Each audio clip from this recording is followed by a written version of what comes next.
I'm falling hard for my ex-wife's sister, but I don't know if I can risk telling her after everything we've been through. I, 32 am finally at a point where I can't stand this anymore. I've been in love with this woman, 27F, for a very long time, maybe a couple of years at this point, and I'm not sure if I should just kill it or attempt to make something with her. I met my ex-wife, her sister, when I was 23 years old, and the relationship developed very quickly, and by 26 I had my son and daughter and had gotten married. However, within months of being married my ex-wife had an affair, but worse than that, the man she cheated with had gotten her into heroin. After confronting her on this, she said she was going to get help, but instead she left in the night. I haven't heard from her in 4 years, and last I've heard she's still with that guy and are homeless in Las Vegas. Not sure how true that is, but being focused on holding it together for the kids, I really don't have the time to chase her down, nor do I even want to after what she pulled. I ended up getting a divorce in absentia. I did however maintain a very positive relationship with my in-laws after the fact. Every other weekend my kids stay over with their grandparents on that side, and they pretty much treat me like a son still. I still go to parties at Christmas and I'm reasonably liked by the family. Nobody talks about my ex anymore, mainly to not worry my kids. My oldest, my son, is very hurt by his mother leaving. He's 9 now and I've had to get therapy for him after he told me he hoped his mother was dead.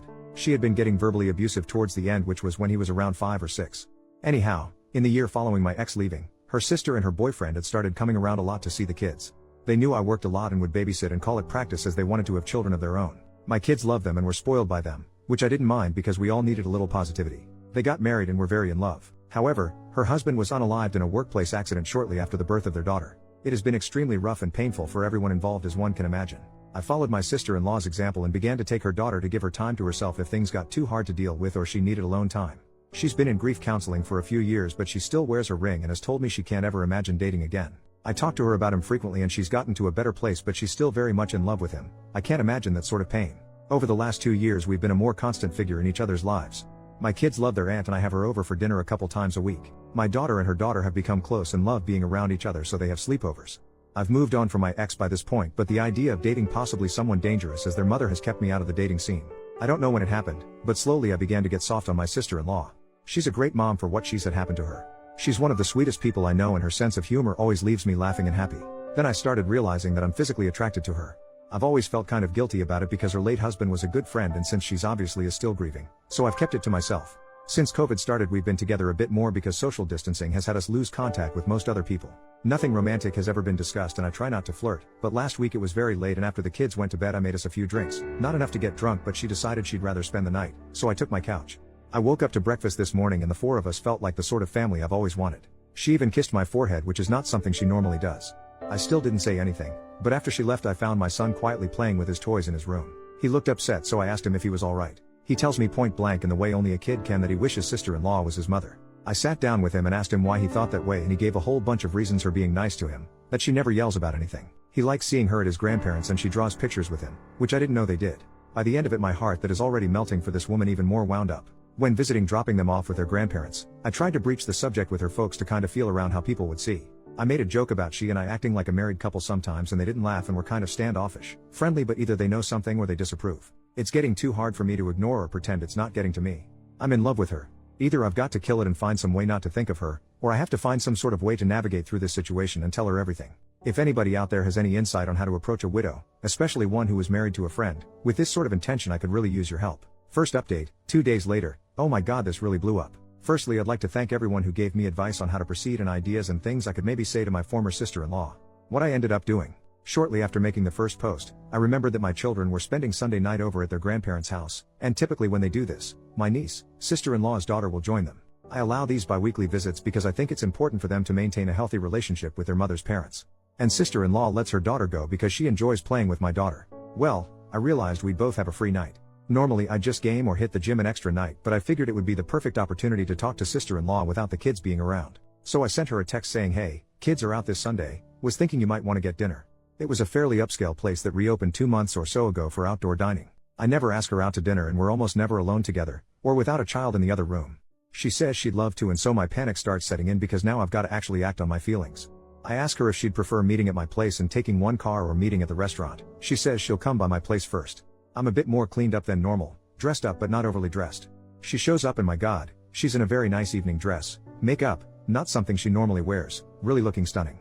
I must have been slack-jawed for a second, I had to be lol. We make a little small talk, compliment how we look, but I still don't have my nerve yet and she isn't pushing the issue. Dinner is really wonderful, they had a live jazz group playing. Definitely coming back to this place. She tells me this is the first time she's really had an adult social outing that didn't involve her daughter in a few years, and I mention that it's about as long for me. We're laughing, joking, talking, a little casual touching here and there. I can't seem to find my nerve though. I'm afraid of ruining this moment, so I just submit to having fun. But as we're leaving, my mind snaps and I'm just like, screw it. And when we stand to go back to the car, I give her my arm and we walk back to the car arm in arm, no awkwardness, nobody mentioning that it's happening. I open her door for her and I plan on driving her back to her car. As I open the door, she stops me. Looking sort of nervous, she just outright tells me to stop and that she wants to kiss me. There was no alcohol at dinner, so this is all her. So I pull her in and we kiss. I can barely describe how wonderful it felt to finally touch her. Well, the kissing goes on outside this restaurant with her leaned against my car for at least a half an hour. When we finally break, we share a few more dreamy looks before we get in the car and drive back to my place. She's holding my hand as I'm driving. I don't think I've ever been happier. I confess to her that I've started having feelings for her a long time ago, but with the terrible things we went through, I didn't want to scare her away. She tells me that she's carried a torch for about 6 months herself. At that time I had gone on a couple Tinder dates, and since we were just friends, I described what a mess of a time those dates were. She tells me she began feeling intensely jealous and angry that I was seeing these girls, and it was about that time it clicked in her mind that she had somehow developed feelings for me. As it turns out, I didn't approach her because of her late husband, and she wasn't approaching me because she was afraid I'd see too much of her sister, my ex-wife, in her and start to resent her for it. I invited her in after we got back home and we decided to try and fight off the desire to jump straight into bed, and just sat on the couch snuggling and talking about what we would need to do to make this a working relationship. There were some really teary moments there. We of course talked about her late husband a little and where she feels in the grief process, saying I don't want to rush her and that I'm not going anywhere if she needs time. I'll wait as long as she needs me to. She says that she feels like she's in a place where she could love again, that she's long past feeling guilty for having feelings for me. It was something she struggled with. She then brought up her sister, and the obvious questions a few people asked in the comments. What would we do if X ever decided to show her face around here again or try to get back into my kid's life? What if she comes back reformed and apologetic? Would I take her back? I told sister-in-law that's a hard no, that I've forgiven her for cheating on me, but I will never forgive her for what she did to my son. He was quite a sunshiny and happy boy before his mother started cheating, using, and lashing out at him. He's doing better now, but for a long while his behavior and negativity for somebody so young troubled me. Sil was concerned how he might react to her, as unlike our respective daughters, he is old enough to understand everything. I told her not to tell him as it might embarrass him, but not too long ago he told me his wished his aunt was his mom instead. We said we were going to take it slow and not go too fast with things, but the kissing started again, and since we were in private this time, we gave up the fight to stay out of the bedroom. I have had fantasies throughout the duration of my feelings for her, and getting to pet her face in the morning was one I finally got to live out. Moving forward, we are going to establish date nights and work on building on our already strong foundation. When we inevitably tell our folks we're a couple, we're going to do it together. But that's where I'm at. That's it, that's my update. If this subreddit allows, maybe I'll do another to say how the parents, in-laws, and kids take the news. 2 years of wishing she was mine and now she is. Better not screw this up. Second update, 7 days later. I am referring to my ex-wife as Jessica and my sister-in-law, who I had been calling sister-in-law, to Sylvia because funny. Well, we've told everyone, and for the most part it's gone over fairly well. When our respective kids were with my in-laws, Sylvia and I went to go see my parents. They've met her a handful of times, but they don't really know her too well, as my in-laws and my family rarely attended mutual functions. They at least recognized who she was. My dad isn't a particularly sentimental person, so I have no idea what he thinks about it, but my mother is on board. She did ask, does Jess know? And we told her that I haven't even spoken with her in 4 years and Sylvia hasn't heard from her in 2, that we'd cross that bridge when we got to it. Other than that, my folks just seemed happy for me. Yesterday we attended a small family gathering for Labor Day at my in-laws. We knew the reception here would be a little more chilly as they're all also related to my ex-wife. My parents did us the favor of taking the kids to the zoo for the afternoon and ice cream too. We arrived at the party together and of course everybody is wondering where the kids are. Felt like a million things were telling me not to do this, but I took her by the hand and we both explained the kids were not here because we intended on telling everyone that we are now a couple. This wasn't a huge crowd, maybe like 8 people, but it really felt like I announced it to a stadium. I don't know how we expected it to go, but several of her aunts were very pleased with this. We got some hugs. At first nobody even mentioned my ex-wife. They were just happy because they had all settled on Sylvia just never dating again. It was only mother-in-law that caused any issues. She told the party that she knew we were an item because I was always giving her puppy dog eyes, and told them Sylvia talked about me nonstop. She asked for how long we had been dating in secret and I told her only a week. She scoffed and told me that she didn't think starting a relationship off by lying would be a smart move. She then accused, albeit it in a joking manner to the guests, that Sylvia and I had vanished at a pool party in June to smooch. Her mother and father asked to talk with us after the party and asked us just how serious things were, and like my parents asked whether my ex-wife knew or not. When I said no and that her opinion shouldn't matter given she abandoned her family 4 years ago, they said they would be more comfortable with everything if I was to tell Jessica that I am now dating her sister. They are both intensely afraid that my ex will return sober and renewed, make an attempt to make amends, discover that I am now in love with her younger sister and relapse. It sounded to me as if they knew something I didn't, and as it turns out Jess has been calling and talking to them for a year now and they just haven't told me. I was upset they kept this from me. Sylvia was very upset too, because not once after her husband's death has Jess ever tried to call her. They show me her Facebook profile, the one she blocked me from, and there she is looking pretty normal, not like a burned out husk. I have to admit that seeing her not looking like the junkie she became when she left made me feel a little better, and Sylvia too. Her parents kept their contact with her a secret because she is ashamed of what she's done and feels that she's deserved to lose her kids and couldn't face them after all that happened. Sylvia's parents gave me her phone number and asked that I please call her and speak with her. I told her that my feelings for Sylvia are real and there is no chance I reconcile with Jess. Father-in-law seemed to nod in approval, but mother-in-law honestly looks like she was hoping we'd fix things. After we left, I talked to Sylvia about it, and though we discussed it before, a circumstance where Jess returns, we decided to revisit the conversation in light of these new revelations. I told Syl that I am in love with her, my whole heart is hers, and that my feelings of love for her are something deeper and stronger than anything I ever felt for my ex-wife. She ends up crying from the stress of the situation, anger with her parents for keeping secrets, and anger with her sister for not calling her or offering condolences at all after her husband's death. She then admits that she is afraid I might leave her if her sister returns, and I assure her this will never happen. It took some long hugs and a lot of kisses to smooth over the situation, but by the time we went to pick up the kids, we were holding hands together again and feeling more connected than ever. She's been spending the night at my place pretty frequently since we've been together. So the kids don't see anything. I've been setting my alarm for 5 in the morning, getting up and moving to the couch. Well, the morning after, we decided to tell the little ones what is going on. Our daughters seemed very happy, but they are too young to really grasp what's actually taking place. All they know is they can play together more. I did take my son aside, just me and him, and asked him if he was okay with this and what he thought about it. He asked if we'd all be living together. I told him maybe someday. He asked if this made his aunt his stepmom now, and I said he's free to call her what he's comfortable with and I will respect it, and she would too because we both love him. He then asked me a lot of questions about his own mother, things he had never asked me before, and I answered pretty much everything he wanted to know. I toned some of my answers down a bit. He's learned a little about the dangers of drugs from school programs, and I was finally honest to that degree when I told him his mom had a problem and she made some bad choices. He asked me why his mother didn't love him, and that broke my heart. I assured him the best I could that his mother did love him. She had just made a lot of terrible mistakes and that sometimes adults just don't do the right thing when they should. He asked me if I still loved her. I told him that I hoped she would get better and that I don't want her to be sick anymore, but that she hurt me and him so badly that I couldn't love her like I did before. I'm not sure he got all of that, but I tried explaining it to him the best I could. All that aside, he has been so much happier and less withdrawn since Sylvia has been with us, and he's always going out of his way to do all the typical kid stuff to impress her that I did with my own mom.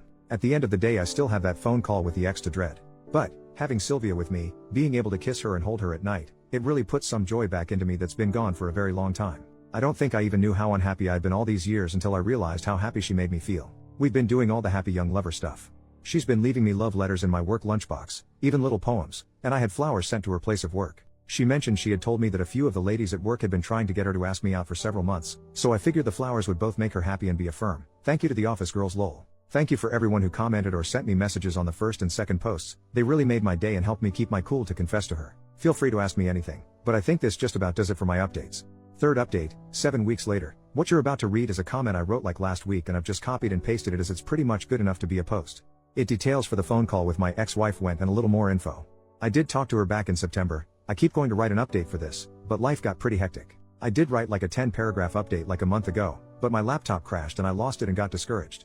The ex-wife is in a much better place and is in recovery. 8 months clean by this point. She finally told me the details of the affair and how things happened, how she got into drugs. Not stuff I really wanted to hear, but she's trying to get her life together, and as much as I dislike the things she's done to me and the kids, I want her to get healthy. I shouldn't, but I worry about her still sometimes. Anyhow, I got around to telling her about Sylvia and she was dumbfounded by it. When I first met my ex, she was 19 and Sylvia was 14, and in her mind she always viewed her as a kid in regards to me, which to be fair I did use to refer to Sylvia as her kid sister. But when she remembered that her sister is a fully grown adult who was married and had a child, that her hinting I was a creep stopped. She did ask if I had feelings for her while I was married, and I denied that. We talked about the kids and she was really regretful and crying throughout the conversation. She has no idea how she'd be able to face them again. I wanted to say something reassuring, but I don't want to give her the impression that I want her in their lives. Cordial, even friendly, but I'm not going to be stupid. She and Sylvia talked for a while too. I didn't eavesdrop intentionally, but from the bits I heard and what I was told, they talked about Sylvia's husband. As it turns out, my ex had gotten arrested for breaking and entering that week and spent it in jail. She didn't even know he passed until a couple weeks after the funeral, and by that point she felt saying anything would make things worse. Things went as well as could be expected. Sylvia, the 3 kids, and I have been spending almost every day together, and I haven't been happier in years. My son and daughter love all the motherly attention they've been getting, and I'm really loving getting to learn more about my little niece. Life's good. Busy, but it's good. Thanks for asking. Alright, that was my comment update, and nothing has really changed in the week since I wrote it. If anybody has any questions or comments, I'd be happy to answer what I can when I can, but during this season my workload increases dramatically and I don't have as much time to be on here as I did when I first posted. I'm so glad I got up the nerve to try with her. I love her so much. I've been so long without a romantic partner, that I forgot what being in love, or feeling loved felt like. Now that I remember, it's shocking to me I didn't realize how alone and miserable I really was. I mean, for Christ's sake, we played Scrabble last night and for some reason it made me ridiculously happy lol. Fourth update, 1 year later, it has nearly been a year since me and my former sister-in-law, Sylvia, decided to begin dating. I couldn't be happier. We're currently living together and are in the market for a new home. Our children are really benefiting from having two parents around to care for them. Our daughters have begun to call each other sisters and my son is accepted in the same way. They're basically just normal siblings. It is interesting with my son. When he is talking to his friends or teacher he refers to Sylvia as his mom, but when calling her or talking to her he still calls her auntie, and our daughters are the same as I am uncle. It confuses some people we meet, but it's always an interesting story to tell. We haven't had much contact with my ex-wife since my last post, though from what we hear she's doing much better. Has a halfway decent job, a boyfriend, and is keeping clean. I don't like to think about her being reintroduced into my children's lives, but if she continues to be a clean and well-rounded person, it will make it much harder for me to deny her visitation should she seek it. Not just from a legal standpoint, but from a moral one as well. Neither Sylvia and I look forward to that day, but the worries seem way off. Her parents have stopped their prodding into our business and haven't tried to force the ex back into our lives as we feared. Our kids spend the weekend with them now as my two were already doing that beforehand. So Sylvia and I get to spend Friday night and most of Saturday to go on dates and have some alone time. Our mutual friends were all pretty surprised by this and have been very supportive as well. They try to be polite and not mention my ex-wife, but every so often it does come up. Mostly everyone is just happy that we've found happiness together. One side of the family that I failed to mention in all of this was the family of her late husband. As you might expect, her daughter still sees them regularly, and they are very happy and accepting of the relationship. His father even told me point blank that he was glad it was me, because he thought he would hate his daughter-in-law bringing some strange man into his granddaughter's life. We haven't had many gatherings of course because of COVID, but the few get-togethers we have included them, and will always include them. Speaking of her late husband, Sylvia and I have talked quite a bit about our feelings and she's even had me come along to one of her therapy sessions, because despite everything going so well, and the immense and wonderful love we have for each other, his memory and presence will always be a part of our lives. She decided on her own that out of respect for me she had to take her wedding band off, something that caused a lot of sadness as you can imagine. I told her that she didn't need to do this and were we to get married, she's got two hands. After I said this she began to wear it on a necklace instead. She wears an engagement ring now. I don't have any crazy story on how the engagement went down. I didn't spring it on her in some crazy public spectacle, but there were tears and hugs and kisses. If you've got any questions I'd be happy to answer them. Thanks everyone so much for all the positive words of encouragement.